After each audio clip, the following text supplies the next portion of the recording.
What's going on, ladies and gents? Welcome back for another one.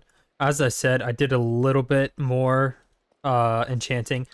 All I really got done was level 1 enchants on everything, and then a little bit towards the sword. But for this episode, we are going to be doing what we should have done a few episodes ago, but have pushed off.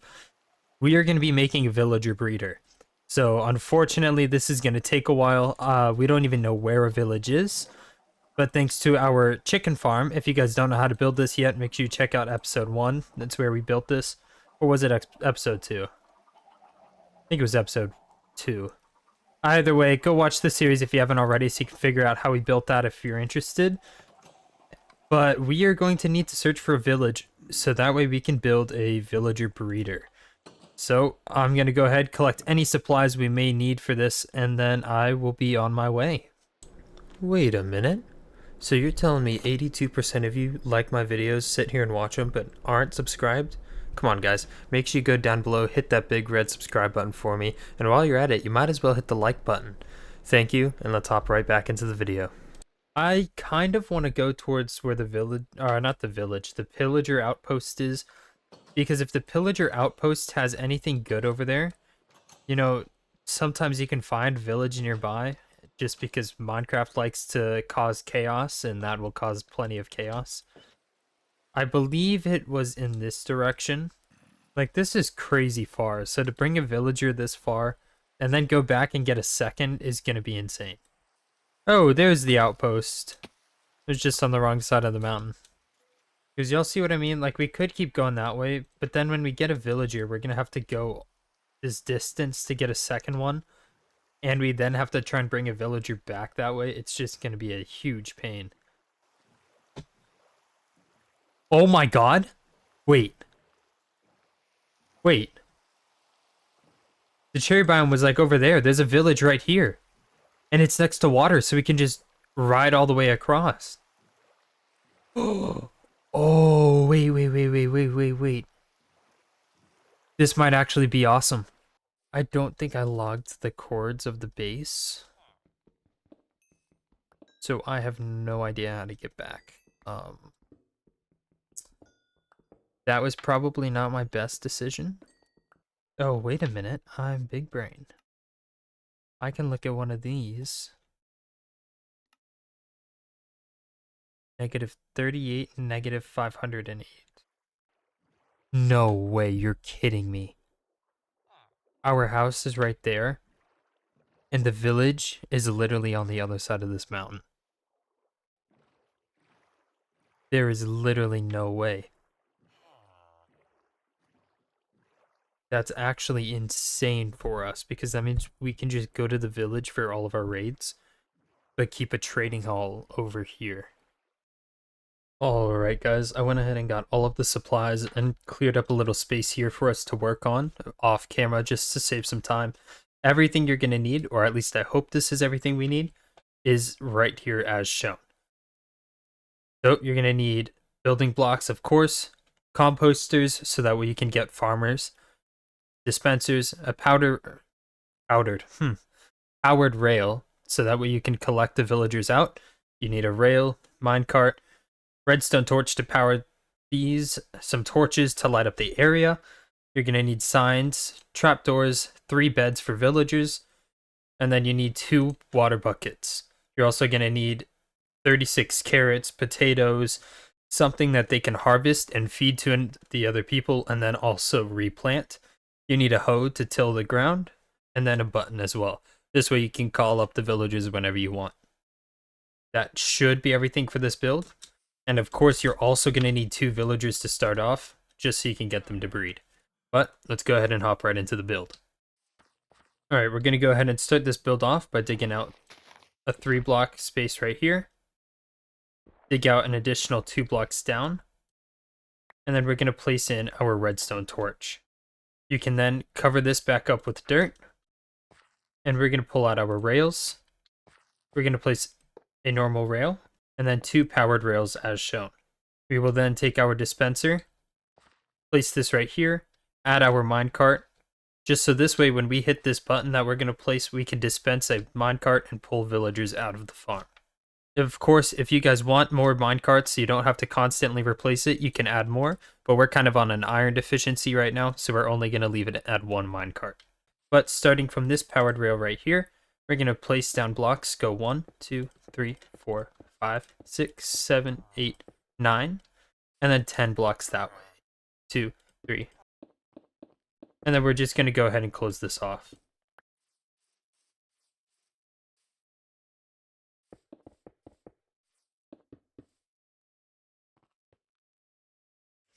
We're going to bring this all the way over until it reaches right here where this powered rail is.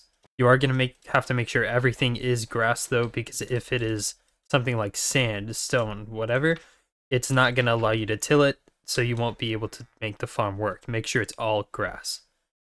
Next, make this farm 2 blocks tall, so just increase every block by 1.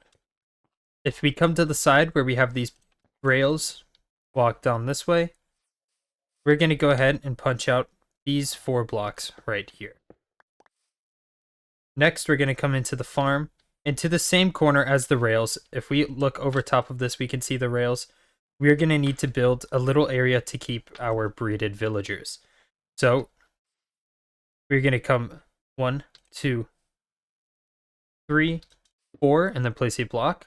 And we're going to extend this for 6 tiles. So, 2, 3, 4, 5, 6, and then close off the space. We're going to make an infinite water source. This prevents us from having to hold 4 buckets of water. We can make an infinite water source by doing 1 block in each corner, and now we can fill up as much as we'd like. Now that we have our water source, we're going to come from this second block from the end, dig down and over 1 block, and we're going to place in some water right here. Now we can go ahead and close this. And this is going to allow for us to till our farm. That way nothing is going to get ruined. So if we take our hoe, we will be able to till all of this farmland and get this to work. The only part of the farm you are not going to want to till is this little portion over here, the little 4x2 rectangle. The water won't allow you to till it, but you can save yourself the durability by not even tilling it anyways. Now, we take our 3 beds. Unfortunately, I couldn't even follow my own instructions. This area right here needs to be a 3x2, or I mean a 3x4, not a 2x4. So go ahead and expand this wall on the opposite side of the railway, another tile out when you build this. Now we can take our beds and place down 3 beds right there. Then take your 2 composters and place 1 on either side of this block. Dig down 1 block, place a trapdoor, place a temporary block, and then place a second trapdoor. This way when we open them, they open up like so. Now, we're going to connect this portion of the tunnel to over here. So start right here and dig down 1, 2, 3 blocks down. Place the sign at eye level, and place a bucket of water right there. After placing down the water, dig this block 1 forward, turn to the right, and dig out until you reach the hole. Now that we've reached this point, we can take our water bucket and place the water here. This should move us this way, and then as the villagers grow up into adults, they will try to swim, because this water is going to push them up. As it pushes them up into this water, they'll swim up into this area. Once you have reached the top, we're going to place our final bucket of water above this water source. That way it pushes them all into this corner. Last, we're going to build this up be 2 tiles high. This will prevent any villagers from jumping up into this area. You will also place a block on top of these composters to do the same. Last, if we come to the outside of this farm and count over 2 blocks, we are now on the dispenser. We can test this by hitting the button and we'll see the minecart come out.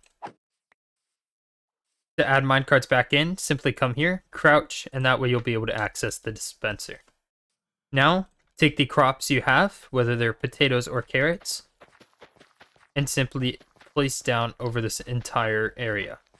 This will allow for enough crops to be made to then allow the villagers to breed.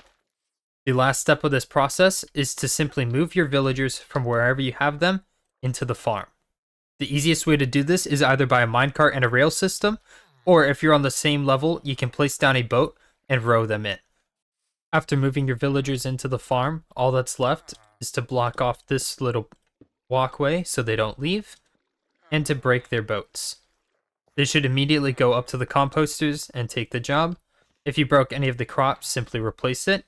And to speed up the process, you can give them some food. Otherwise, you'd have to wait for them to go through the entire process of harvesting and breeding. Now that they have their food, they should be able to start up the farm shortly.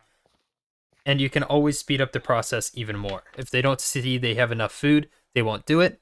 So you can go ahead and fill up their inventories with, I believe it's 9 stacks, and then they should begin breeding immediately.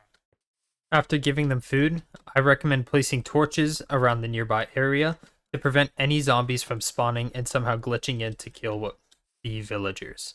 If you wish to place a roof on this farm, you can. Simply extend this to 3 blocks high, and then place the roof above it. It may take a while for the villagers to first begin breeding, but after doing it for the first time, you should be able to see the villagers spawn more frequently.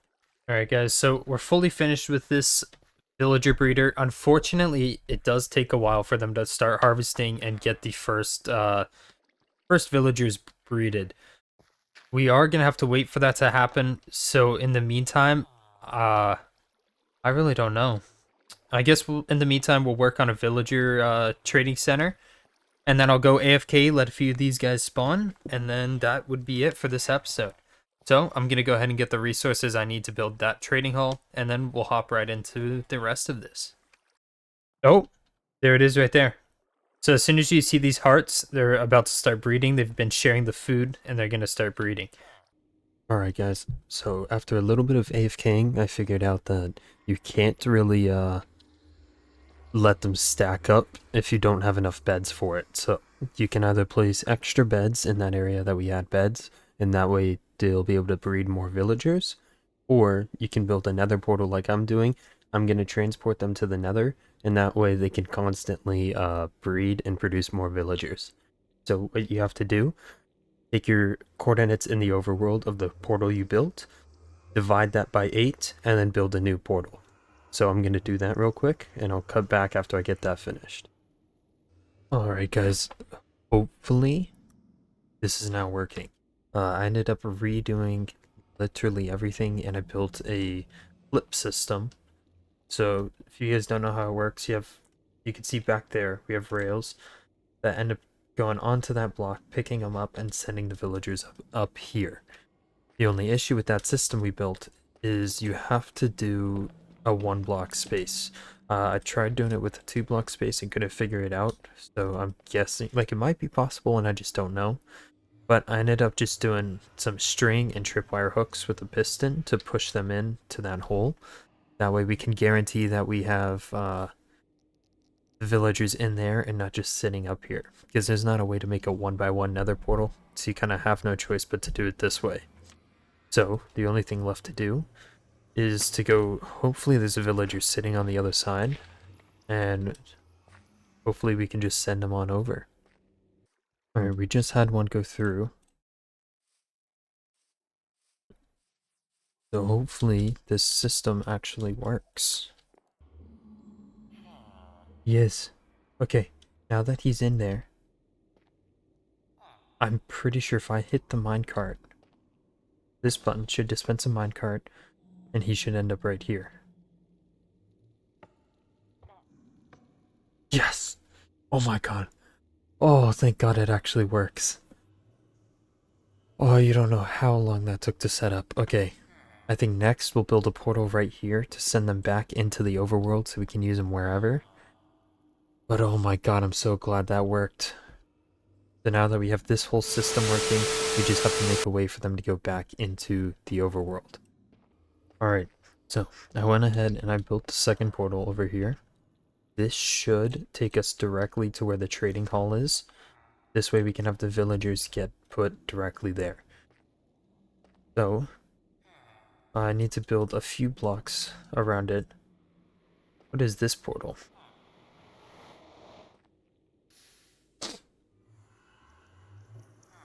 Just so we can make this a quick test. And instead of walking the whole way around, I don't know why I didn't do this the first time. We can just go through this one. This will test if it's linked as well. Sick. It is. Okay. So, we give this guy a little boost. And then break this minecart. We can go ahead and follow him through. Bingo. Alright, well, that's literally everything. I don't think you guys realize how long this took for me to build. So, I'm definitely annoyed with this, but it is now fully functional. So, it's not automatic, but we probably could make it automatic if we used some tripwire hooks or pressure plates. That way it just detects, auto dispenses a minecart and sends them over there. But I'd rather keep them in the nether until we want a villager, and then we can go through and go get one when we need. Alright guys, so the last thing we're going to need to do is revolving this guy right here. I really, really want to get mending on my items so I can start going AFK. Such as if we get mending on a fishing rod, we can go AFK at the fish farm. If we get mending on our sword, we can go AFK at the zombie farm. So right now he's got Curse of Binding. That's disgusting. Wait, can they only have the one trade?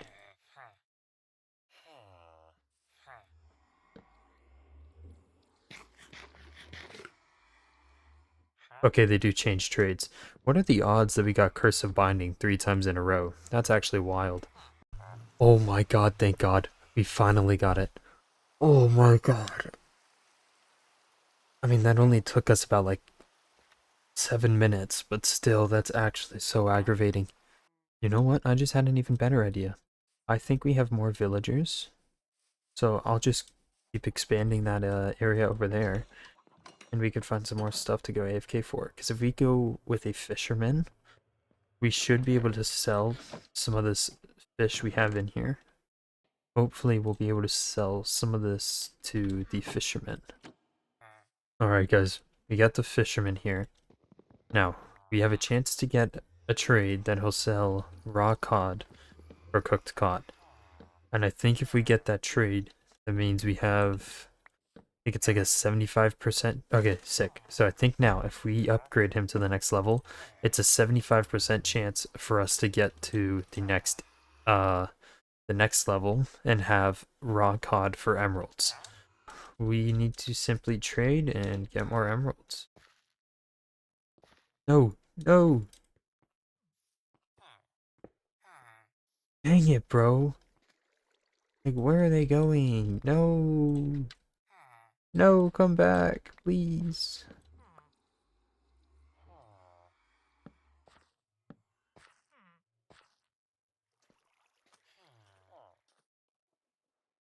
Come back. Please. Please. No! No, no, no, no, no, no, no, no, no, no. Alright guys, I went ahead and made even more updates to the farm. Hopefully it's functional now. I extended the walls by 1 tile just so we don't have any guys jumping out again. He's gonna have to die because he escaped, but now also when they fall in here, I have the water push them, go down a block, and then I use what we did in the mob farm. If you guys haven't seen that, you can always watch that video because it's a helpful one too. And they come here, hit a fence, and it's going to slowly push them up into this water. So then they get thrown up. And because we had to move the water from this corner to the other corner, we can now have them flow this way. I realized when making it so they would use a soul sand elevator, it wouldn't work in that corner. We needed extra blocks for them to travel. So I went ahead and shifted it over. But hopefully it works perfectly now. Alright, I went ahead and traded with those guys.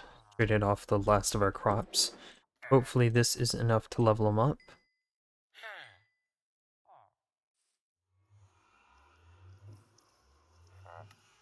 No, we didn't get the trade. What? Oh, that's so unlucky. Oh, all of those emeralds wasted.